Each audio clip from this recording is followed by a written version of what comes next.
right, welcome back. Welcome back, episode 17. 17. Excellent. She's only 17. So Manitoba Power. You know songs. I know lots of songs. Yeah. Lots of songs. Yeah. I don't know sports. I know songs. Yeah.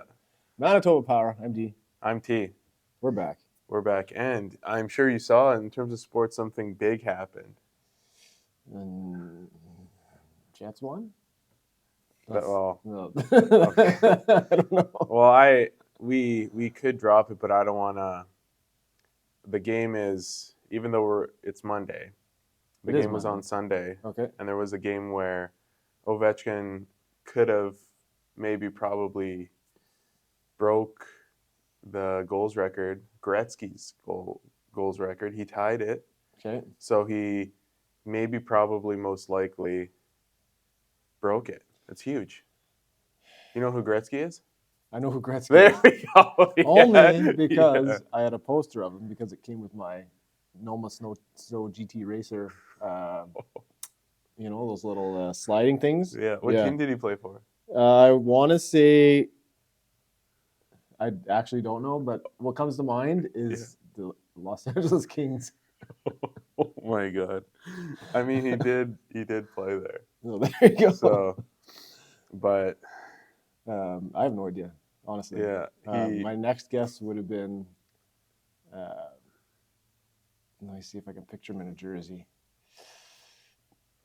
Dial it in. No, all I'm seeing is Florida Panthers. What? No, I don't know, man. I'm seeing a picture of a Viking helmet. A Viking helmet? Okay. I don't know anything about sports, man. Yeah, I was like, I don't even know what sport you're picturing now. I don't think you're thinking of hockey. You're thinking some gladiator stuff. You played for Edmonton. Edmonton, Yeah. actually? Oh, Yeah. I didn't think it was a Canadian team. Yeah. Is he Canadian? Is he Canadian? Yeah. Oh my God. Yes, he is Canadian. Okay, congratulations. Oh wow. Okay. Ovechkin is not Canadian, but he Yeah. will break the record. Yeah. It's just a matter of when. But he tied it with one less game played. Insane. Okay. Wow, we're just learning stuff here, eh? Yeah, Yeah. I had a little bit of powerlifting news. I was like, if we're going to talk about other sports, we could probably talk about what happens outside of Manitoba in powerlifting. We could do that as well. And I don't know the kid's name, but it was Junior Nats in the States, I think. And he, in 83 junior, totaled 900 on his second attempt deadlift. And then just like loaded 400 and just shook everyone's hands. Took off. 900 kilos. But you don't know his name? At 83. No, I don't. It's probably Wayne Gretzky. No. He plays for the Minnesota Vikings. Yeah. Yeah. Whoa. Look at you go. It came to my head. Yeah, Minnesota Vikings. Yeah. Do you know what sport that is? No. Okay. That's football. But yeah. A team name. Yeah, wow, we're going there. Okay. But yeah, that was an insane total by that kid. Yeah. Not sure of his name. But that's good. But what are we talking about today? We're talking about Keystone. Keystone, a preview. Preview of Keystone. Excellent. So this week we're going to go through the females, our final roster, and how it shaped up. And then next week we'll go through the males. So that's 1 week out from Keystone. Quick, I guess, recap. Can we quickly say how people can compete in Keystone? Yeah. So we took the top 10 performers based on GL points from the provincial championships in 2024. So those the top 10 get an invite in, and so good thing about this too is and how it worked out. When we were choosing this date for Keystone, we wanted to be as close to next provincials. Yeah. Because this year we're having the returning champs, as I think we definitely talked about. Yep. But then in terms of timeline for when we organize this meet next year in 2026, we want it similar to that Provs as well. Because it's not confirmed yet, but This year we have a returning champ, and if we do that again next year, and I think there's a very good chance that we will, but then we still want that timeline to be the same. Yeah. Right. So, and the cool thing about this timeline is we're talking about Keystone. Talking about Keystone. It's Monday. Deadline closed for registration for provincials is Thursday. Yeah. So if you want to do Keystone next year, register for provincials right now. Right now. You got a couple days. And you got 12 months. And then all you have to do is top 10. Do good. That's do it. Good. Do good. Yeah, and we'll go through some GLs here of what the lowest GL that got in, what the highest GL that got in. I could definitely find like the average, because that's in terms of how we determine a Keystone point. That's very important. But yeah, it's a really good time. And 2 weeks out, tickets are flying. So get them while you can. Yeah. Follow the Keystone _2025 because we'll have more information about the live stream and how you can get access to that. If you're not able to make it for the day of, there's going to be a way that we can entertain you on that Saturday. Again, relevance of Saturday. That's the first day of NHL playoffs, April 19th. Wow. I guess I'll be busy. You'll be busy that day. Yeah, you're going to be crunching some numbers. But that being said, you can. Lifting starts at, we could get into the full meet. So yeah, doors are going to open at 10 a.m., but relevance to the lifters, weigh-in is at 9. I mean, they already know this. I'm not telling them right now. Yeah. Surprise. Surprise. Weigh-ins are at 9 a.m. Lifting starts at 11 a.m. So the doors open for the public at 10 a.m. And in terms of the in-house experience, we're going to start it at around 10:15, and that's going to have, we got a lot of sponsorship videos. We got some mini documentaries that were shot by some Sundown Road Media. Insane stuff. And then we're going to introduce the lifters as well. That's a little bit unique compared to other powerlifting events. I don't think I've seen that happen at any other meet. But we introduce the lifters, and then about 30 minutes out, just so we don't mess up with their warm-ups or anything. And then everyone just gets revved up for it. It's insane. Who's the MC? MC, we're confirming. So we have it confirmed, but I'm going to save that. For a little hook. A lot of energy in the MC, though. He's gonna be bouncing off walls. Oh, I like to hear that. Yeah. So, but yeah. So compared to last year's, a few different things that we're doing in terms of how the meet is ran. So this year, Flight A. So compared to last year, we had Flight A was females, Flight B was males, and this year Flight A is ranks 6 to 10 females and 6 to 10 males. And then Flight B is 1 to 5 males, 1 to 5 females. Oh. So that top 5 get a little bit more advantage as the meet goes on to see where the points lie and what they need to pull to kind of finish, and if they can.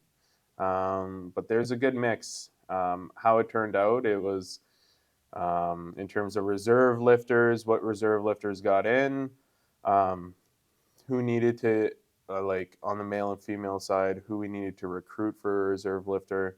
But yeah, it's a very good spot in terms of why we have those reserve lifters. They're there for a reason. But yeah, let's get into the females here. Let's see. Who do we got?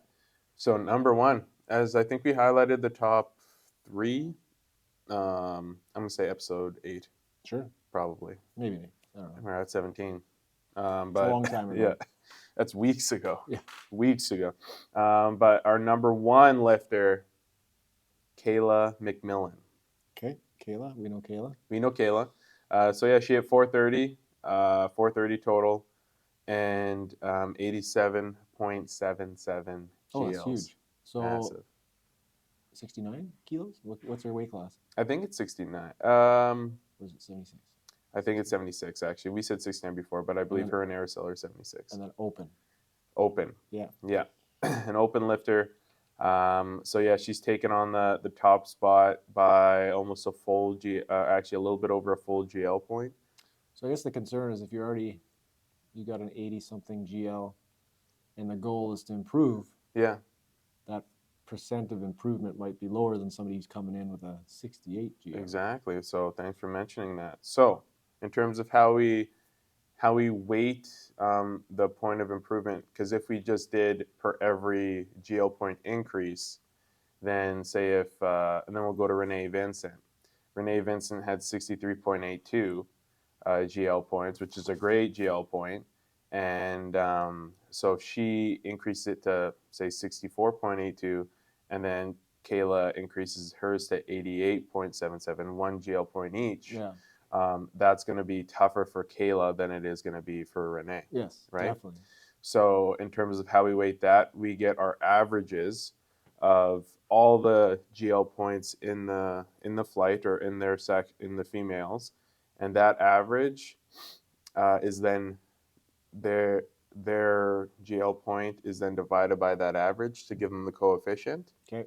So then your GL point improvement, or that lifter's GL point improvement, is then multiplied by that coefficient. So say with Kayla's, her coefficient, because she's going to be above that average, she has 87, and I could pull it up here.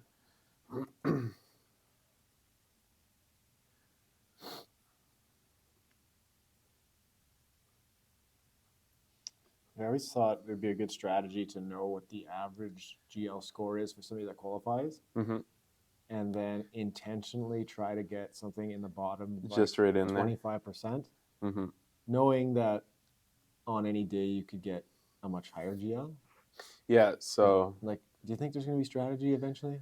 I think there is, and we can go through in the bottom and like kind of the middle of the pack where you see a bundling of numbers. Because in provincials this year there was it was the average was higher. I think by the males it was about just over 3 GL points higher, and then with the females, or reverse, I think it was over 2 GLs higher, and then with the females it was about 3 GLs higher. Wow. Okay. So, but we'll see like based on the average and that. So with the females, the average was 74.29. Okay. So that was kind of the average of that. So with that, you get a coefficient with that. So say Kayla's is 1.181. So for every one improvement, she has 1.18. Yeah. And then with Renee, her coefficient based on the average is 0.859. So for every one that she increases, it's 0.81. And then you multiply your increase by that. So I just have like, say if Kayla increases her GLs by 2, she actually gets 3.072 Yes. Keystone points. Yeah. Whereas if Renee increases it by 2, then she gets 1.718 Yeah. Keystone points. And that makes sense because it would be much more reasonable for Renee to come in and add 10 GL to her score if she really had a good year. Yeah. Even more than 10, like, because it's still only 70 something. So, like, yeah, 10 to 15 GL. Whereas, like, if you're already at 80 something GL points as a female, you're either going to have the best year of your life. Yeah. And I should note You that know? there is another thing that we did do for the top 3 this year, and that's it's a 30% on the coefficient for first, 20% for second, and then 10% for third. Okay. So that's where that 3 comes in, because if you just do 2 times 1.1, that would be like 2.4. Okay, so they get a little boost. They get a little boost on the coefficient. Which makes sense because we did see last year how there's that there was sway. an advantage to actually not having your best provincials. Yeah. And then coming back and just having a good prep. Yeah. Yeah. So we gave a buffer to the top 3, and that's where you can see like for them to increase 2. And that being said, like 4th position here, we'll get into it, but If they just increase it 2, then they get 2.005. So it's pretty like she's pretty even keeled at. It's pretty much a point for a point where you're going to see like as you get to the middle of the pack, obviously like that's where the average is going to be.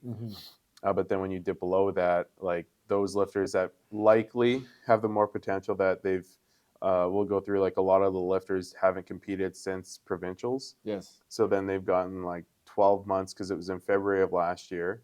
So they've gotten like 12 to 14 months of prep, and obviously life you're not going to be prepping the whole 14 months for Keystone, but you got 14 months to improve your GL. So the lifters that fall below the average that maybe are newer or maybe were injured at provincials, they get a little bit more time to kind of come in healthy and prep for that.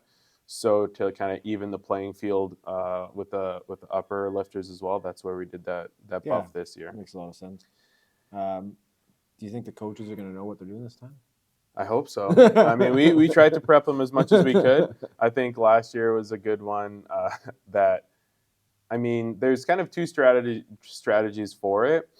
It's have your best squat and bench day that you can. Yeah. And just try and go every kilo that you can heading into deadlift. And then when it's into deadlift, that's when you can start paying attention to like where you are. Yeah. And then you can jog into like your position of like earnings and money and stuff like that. Yeah. And we're going to have a live scoring, but then it's going to look kind of funny because like everyone's going to have a negative Keystone point before like probably maybe opener deadlifts. Right. But before second attempt and third attempt deadlifts, then you'll start seeing that turnover, and we'll have like live scoring so people can see. But we'll explain that like to the audience that like people just don't get points off every attempt made because it's always compared to their previous one. So it's pretty rare that your subtotal off the get-go with your openers is going to be better and bigger total than your. I mean, it could happen. And then standard IPF rules. Are there deadlift changes allowed? Yeah. But everybody's in the same class? Everybody's in. So because it's a sanctioned meet, people weigh in.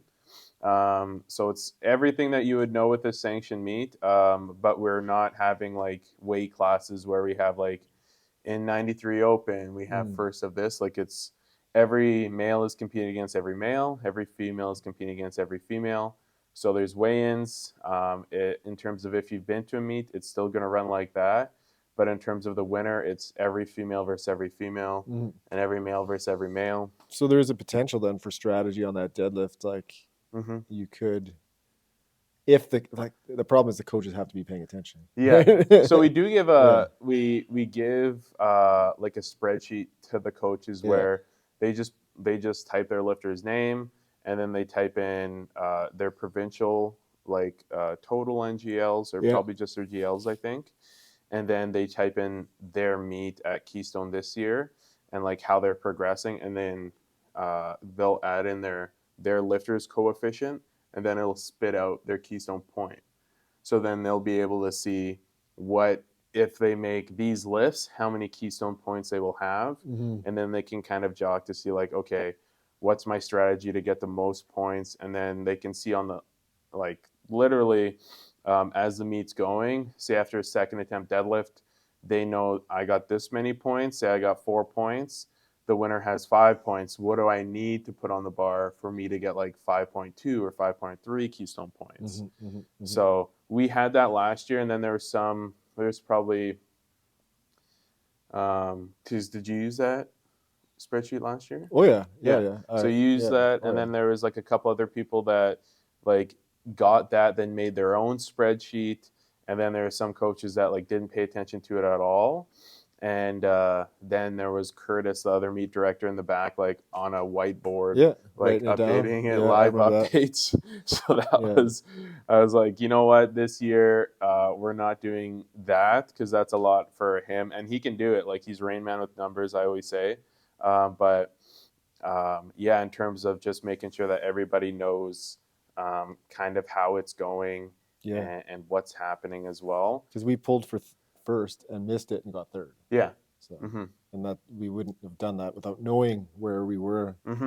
Exactly. Cool. Okay, so number 1, Kayla. Yeah. Number 2, Araceli Taylor.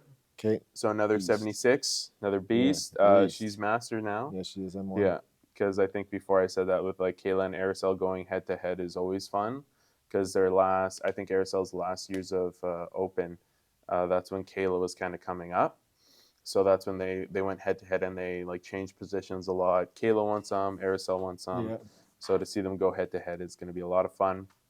And with a GL of 86.59, massive.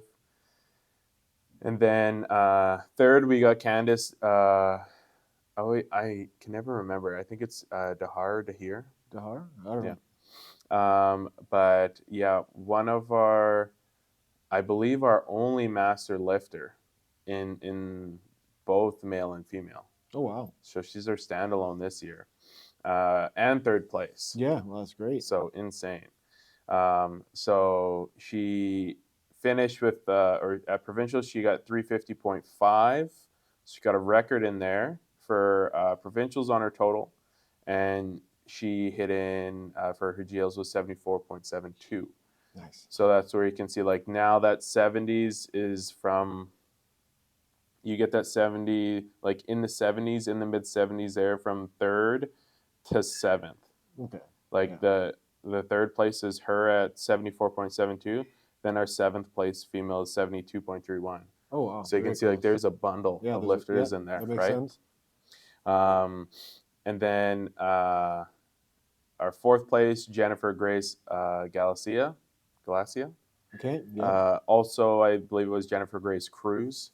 I couldn't find a lot of meets on her, so she did good changing her last name. Good job, Jen.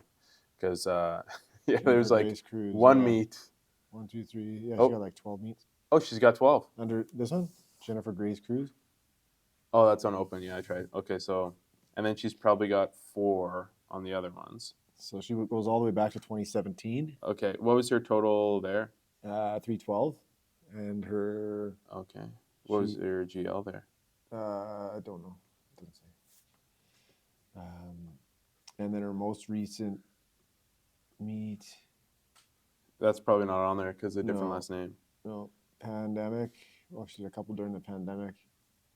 Okay, because I knew she did a ton, but I didn't. We'll get into comps because I'm going to quiz you on here.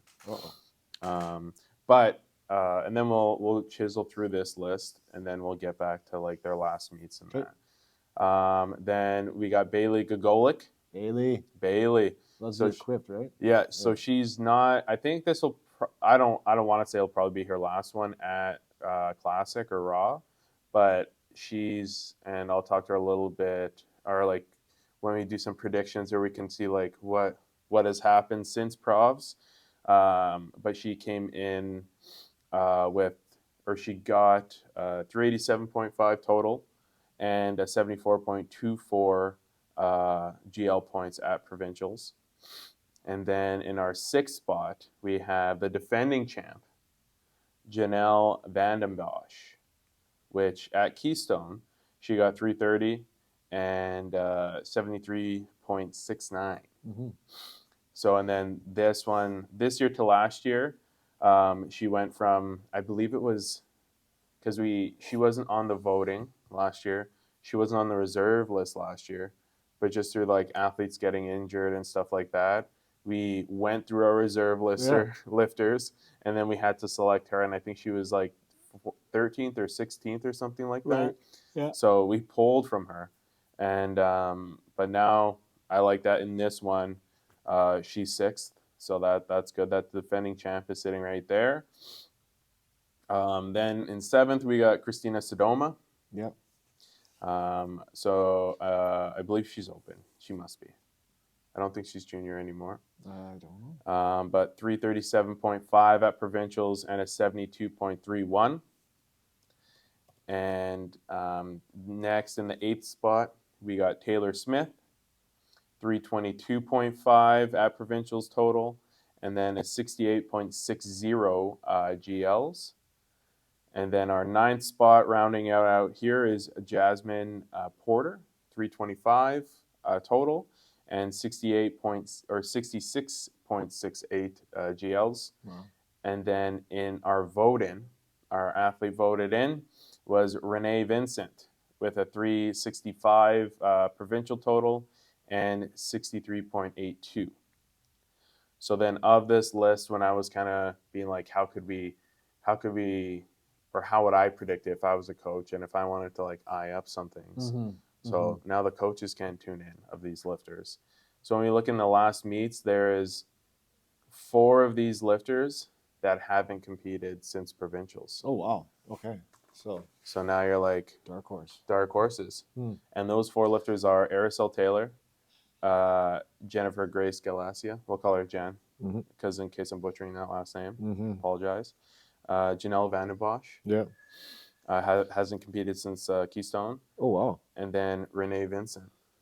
Oh, wow. So now those are like, okay, what's happening? Are they building? Are they building? Are they sleeping on us? Have they been dusting off the wheels? I think there's plenty of there's no dust on those wheels now. I hope. I hope. Yeah. And then those that have, so Caleb McMillan competed in September at Nationals PEI. So I like noting that too. So if it was like a local meet, then maybe it's maybe a meet that they could have controlled a little bit more surroundings. But at a national level, I didn't look in to see at open powerlifting if she had like a 9-for-9 meet or if she missed some lifts. But she's a very level-headed woman. So, but that she gained 7.5 kilos. More kilos. More kilos. Roughly the same GL. So then I think she was a little bit heavier for this one, for PEI. So it had to be the same weight class or no? Yeah. But I think she just weighed a little bit heavier. Yeah, because she got 87.73. So she must have weighed in just a little bit heavier. As with travel, I would imagine. The next one we have that has competed was Candace at Nats in February. And with this one, she didn't get nearly the total that she had at provincials, but she had not her best day, a good learning day probably before Keystone. And so I really think that she's going to come back, and I from talking to her, she's really motivated just to like show how that was kind of a blip on everything. Yeah, good. So I'm really excited to see that. Then with Jen, she didn't compete since provincials. Bailey Gogolik, so she's competed, but it's been equipped. Right. But the reason I didn't go through the totals because that would be insane, but her GLs. She's gained 5.91 GLs. On her equipped. On her equipped. Wow. Okay. So if that transfers, it's wow. kind of a question mark. That is a question mark. So you're like, does that translate into raw? Yeah. Can she add that into classic? If she can, she's going to be a weapon. Yeah. Wow. So she's getting stronger. And it's just a matter about getting that, like all the different techniques from equipped to raw. So just to see, like, she is getting stronger, and let's see if it translates to some raw lifting. Yeah, for sure. And then Christina Sodoma competed in February, and she had a monster improvement. She gained 35 kilos and 6 GL points. So you best be watching out for her. So yeah, she's gained 6 GL points and a meet pretty close. Wow. So, if she has a nice meet at Keystone and she keeps gaining, she's going to be a weapon again here. And then Taylor Smith and Jasmine Porter both competed, I believe, at the Movement Classic in October.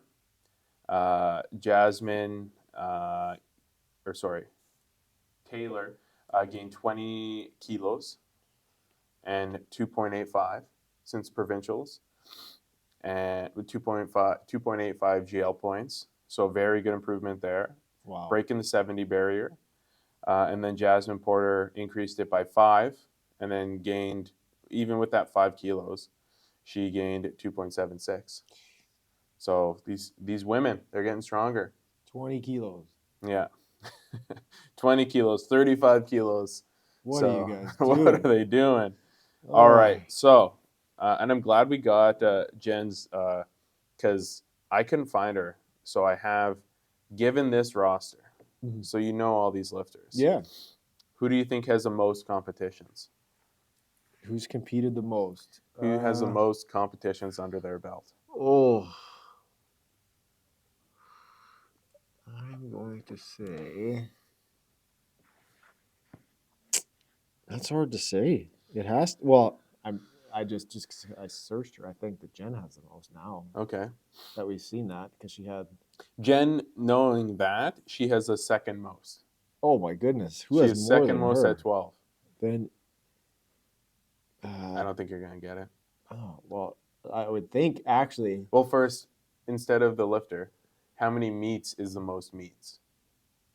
18, 20. 20, 20 meets. 20 meets. Jeez, that's almost as many. I think I've done 20 meets. There That's you go. crazy.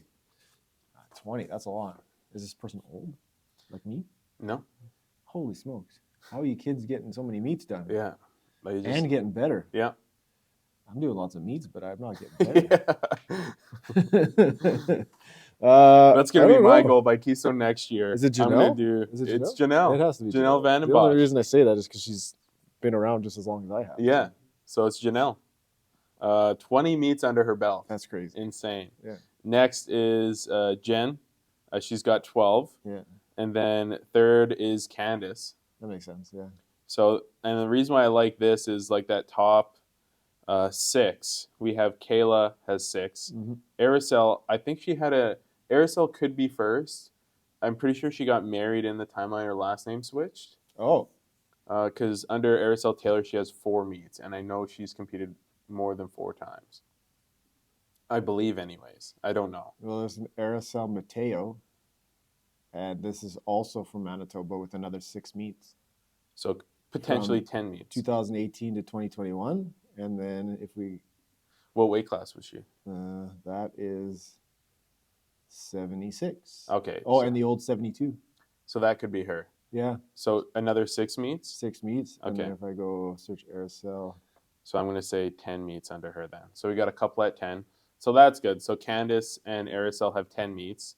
Jen has 12 meets. Bailey has 9 meets. Wow. And then Janelle has 20 meets. So this will be Janelle's 21st meet.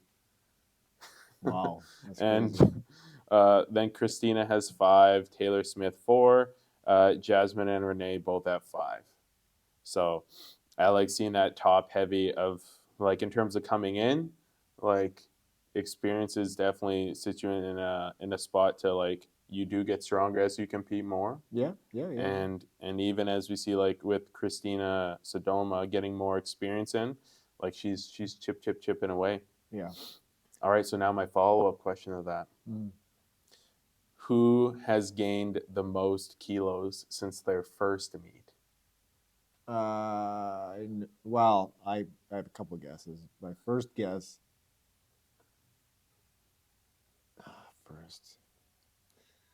Man.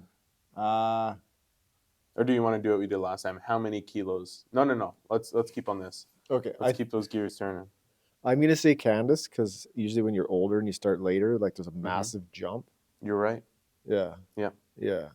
103. Yeah, that's kind of what I thought. 103 kilos. Yeah. And she started in 2019, I think, if I'm not mistaken. So 100 kilos in 6 years, less than 6 years. And then I did notice when I was looking at Kayla McMillan's stats, she was about 80 or 90 kilos since she started. 72.5. Yeah, 72. Okay. Yeah. And in 6 meets. Mm-hmm. But that is not, the second is Janelle. Yeah. 82.5. She stayed roughly at the same weight classes too, I believe. There's been some fluctuation, but in terms of just like her sheer size, like she's a smaller human being. Yeah. So she's not going to waver too much in her weight class, but 82.5, just chipping away. That's massive. So yeah, Kayla 72.5. Aracel's gained 50, but that's changed. What was her first one actually? Let me go back. So Aracel Mateo 350. Oh yeah.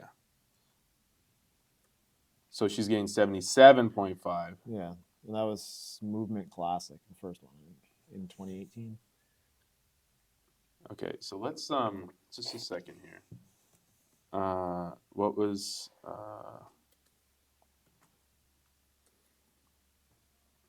So given what we know with that, you said it was 350 her first one? Yeah. And what was her body weight? 64.5.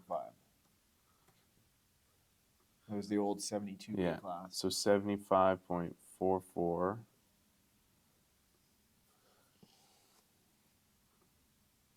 $75. Okay, that's better for me. That's more accurate. We'll know why in a bit. Then we got Jen, 77.5 since her first one. Nice. And who's some other ones here? Bailey, 67.5 kilos added. Janelle, 82.5, like we said. Christina Sodoma, 52.5. Wow. Taylor, 50 kilos. And then Jasmine started a little bit closer. I think she's been competing for a year, 2 years. And then 7.5 kilos. And then Renee Vincent, 57.5 kilos. And now, to wrap it all together, what about the GL increase since their first meet? Well, it has to be Janelle, right? If she gained the most and her weight stayed the same. She gained almost the most. Almost the most? Because Candice Tahir. So Candice. Mm-hmm. But I don't know if she changed weight classes. Did Candice get heavier or lighter? Maybe Candice got lighter. Yeah, I want to say Candice probably got lighter. So then hers also went up. So maybe, was it Candice? It was Candice. Yeah. 18.7 GLs. Oh, man. That's what I need. 18.7 GLs in 10 meets. That is nuts. Yeah, and you look at her meets, I was looking at her meets, and it's like every single one, I think she's in the 74. So every meet she was like, if you look up her at the like lifter database, it's like every meet she gains like 2-3, 2-3, 2-3. So yeah, just some insane increases by Candice. The next one was Janelle, 14.93 increase in GL points since her first one. And then Kayla McMillan, our one, since her first meet, 14.85 in 6 meets. And then going down the list now, we got Araceli Taylor gained 11.15. You guys. 11.15. Insane. GLs. And then Candice, 18.7. Nuts. Jen, we'll just say Jen, 9.37. Almost in that 10 and around mark. Then Bailey's gained 8.65 GLs. Christina Sodoma, 10.01 GLs. Wow.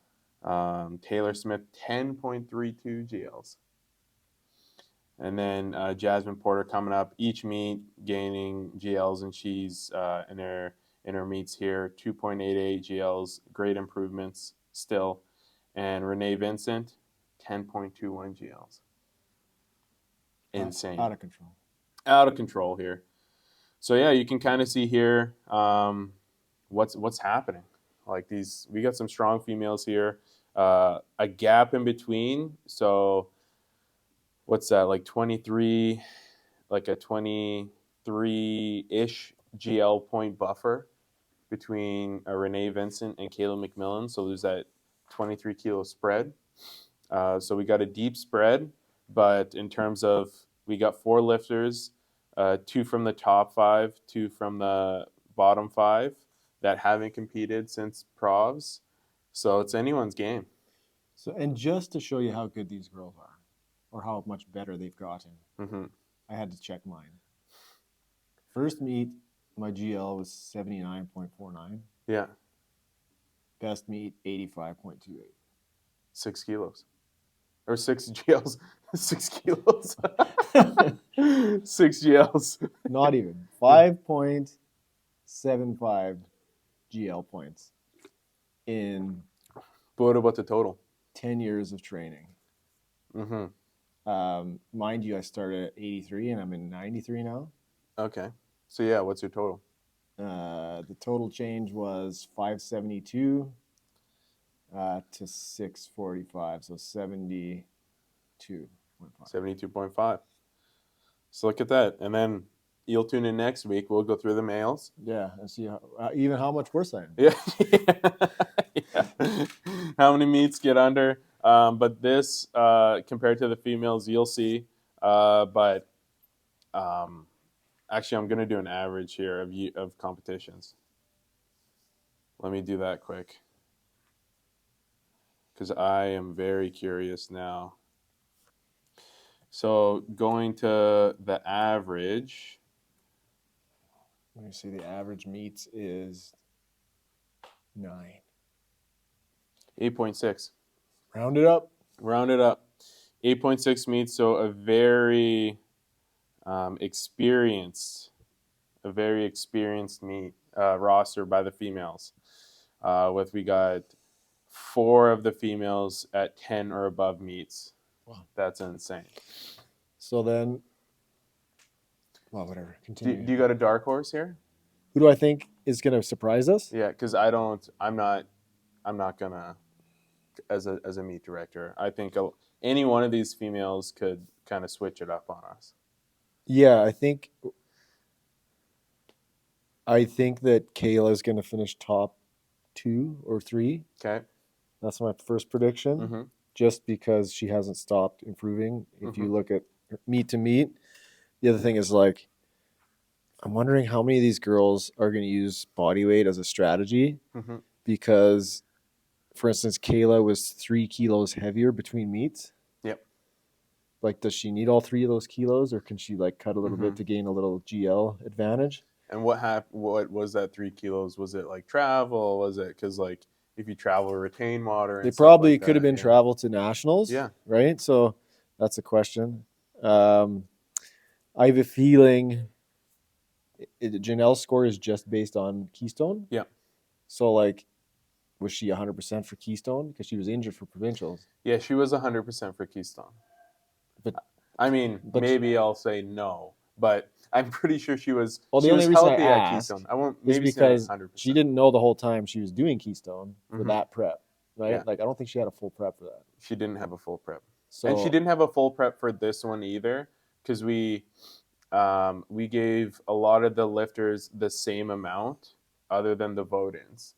Okay. So we reached out to them in August. So that's enough time. So we gave them till August, and we let Janelle and Dustin, our other returning champ, know, because that was going to dictate kind of our guest lifters for this year. Yeah. Okay. I see that she's probably, I'm going to say top 5. Returning champ is top 5 somewhere. Mm-hmm. I see Aracel, Candice, and Kayla top 3, with potentially one of those bottom 3 just getting that much better. Yeah, so 7 to 10. Is there anyone that's kind of like, I always want to root for like somebody like Renee, who probably never thought she would be doing Keystone. Yeah. And now has this amazing opportunity. So when it's people are presented with an opportunity like this, I always hope that they're going to embrace it. And like, you know, if you got a 60, what you have, a 62 GL? 63.82. 63.82, like, it's not unreasonable to put 5 to 10 kilo or 5 to 10 GL on that in will she have 5 months to train or whatever? So you're saying there's a chance. I'm saying there's a chance she breaks top 5, breaks top 3. Yeah. But I think just stats wise, the top 3 are in the top 3. Yeah. That's my thought. That's your thought? Just because these are there's some experienced veterans that compete at higher level that like are getting better every meet, right? So yeah, and what I like about this is I think meet experience definitely comes into play. Oh yeah. But I also think the performer comes into play here. Yeah. Because meet experience, I think, plays more of a role when you get to the bigger meets like national, regionals, and you have all those other stressors. Whereas here, if a person gets really excited by like the atmosphere, and you can turn a switch, because like that's what happened last year. We had a lot of people that like just through the feeder of like the energy and the drama, that we got some really good performances out of it. Yeah, I think that can really push people to try personal bests, and like, especially if you're in the bottom 5 at a meet like this, and there's the energy of the crowd, and you're not trying to qualify for anything, you're not really jockeying for any positions, like there's nothing that really matters if you're in the bottom 5 that you can't just like full send Yeah. You know, like some thirds, right? Like full send your at least your third deadlift, but like set your seconds like they'd be thirds, and then like send your thirds, Yeah. right? Like, Yeah, that's one strategy. right? Like, Yeah, that's like, one strategy. like why yeah. not? Mm-hmm. Especially with that crowd, because like there is something about having a good crowd. Mm-hmm. Like when you're competing at a local meet and it's in a smaller space and there's like 3 people cheering Yeah, per lifter. and like, and that's I think when we've broken it down and how like we wanted to run this meet, it was like 30%.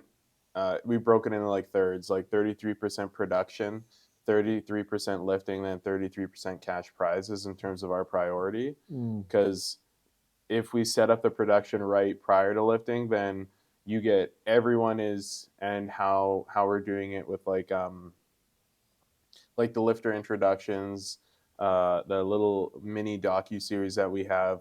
Like you know more about the lifters Yeah. and like what they've gone through to get there. So then you're now say if you're coming to watch, like Renee Vincent, if you're there supporting her, but then you see all these other lifters and like introduce themselves and a little series about them. Now you're like, I'm just revved up to watch lifting. Yeah, So yeah, now yeah. everyone's kind of at the edge of their seats cheering every single attempt, which is Yeah. exactly what we want. And the athletes get their own music, right? Athletes get Like their own hype music. music, stuff's playing in the back. Like, so like you should be Yeah. like Yeah, you hyped should up, be ready. and ready for the NHL playoffs right afterwards. Yeah, of course, right? Like, Yeah, because this meet will probably run like its lifting starts at 11. We'll probably be done by like 3. I think we're done at like perfect. 3:30. Yeah, hockey always starts Hockey. around like 4. Yeah, you know, yeah. Puck drop at 4. Yeah, there'll probably be games throughout the day, but like it's just that it's a 2-flight meet of 10 lifters. It'll be quick. Oh yeah. So that's the actual some of the problem that we had last year was like it was really fast. It was, yeah. So, but that's where as a lifter you're like it's just like any other meet, but it's a little bit faster. And yeah, it's going to be insane that atmosphere there. Cool. All right, episode 17 in the books. Oh, that's it. All right, I'm awake. Yeah, let's do it. Let's go. Well, all right, not welcome back. Welcome back. I'm asleep now. Yeah, we got to re-record it. Oh, shit. Thanks. We'll see you next week for the males, and get your tickets before there's your none at the door. Get your Tiki Wikis. They may not be available at the door, so you better get them now. Yeah. If you can still. We may have sold out, but get them. Get your tickets. Register for provincials. And register for provincials. Deadline is this Thursday, so do that as well. Yeah. Boom. It's caught in the crossfire.